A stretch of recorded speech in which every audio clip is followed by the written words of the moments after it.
Hello students, let's see this question. So the question is, acrylon is a hard, horny and a high melting material. Which of the following represent its structure? Okay, so basically हमें बताना है इनमें से कौन सा है जो acrylon का करेक्ट स्ट्रक्चर रिप्रेजेंट करता है. ओके, सो बेसिकली acrylon की अगर हम बात करें तो फर्स्ट हम बात करते हैं acrylon की. यही हमारा की कॉन्सेप्ट है कि क्या है इसका मोनोमर, राइट. सो की कॉन्सेप्ट इसके करेक्ट स्ट्रक्चर के बारे में, तो एक्राइलोन जो है इसको दूसरे नामों से भी जाना जाता है, लाइक ऑरलोन, या फिर इसको पॉली एक्राइलो नाइट्राइल के नाम से भी जाना जाता है, पॉली एक्राइलो नाइट्राइल.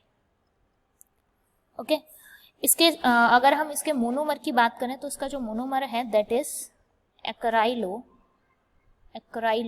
नाइट्राइल. उसका स्ट्रक्चर क्या होता है, तो इसका स्ट्रक्चर होता है बेसिक आपका CH2 double bond CH2 CH single bond CN.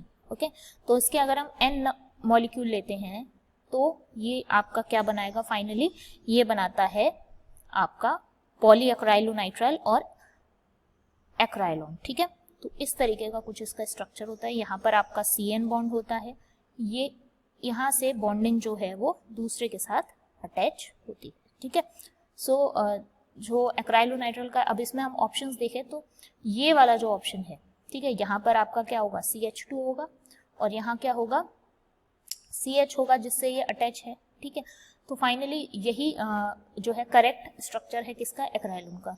So correct option आपका क्या है, फर्स्ट है. ठीक है, इसके अलावा अदर स्ट्रक्चर्स भी देख लेते हैं कि ये किसका स्ट्रक्चर है. तो ये वाला एक्चुअली रॉन्ग स्ट्रक्चर है, यहाँ पर CH3 होता है तो आपका ये होता है PMMA का स्ट्रक्चर. ठीक है, इसके अलावा अगर हम थर्ड की बात करें तो ये जो है स्ट्रक्चर है आपका पॉली इथाइल एक्राइलेट का, इथाइल एक्राइलेट का स्ट्रक्चर है ये.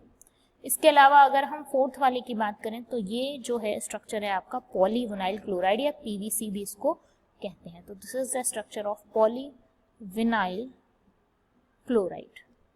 So the most appropriate answer of this question is option number A. I hope you understand this question. All the best.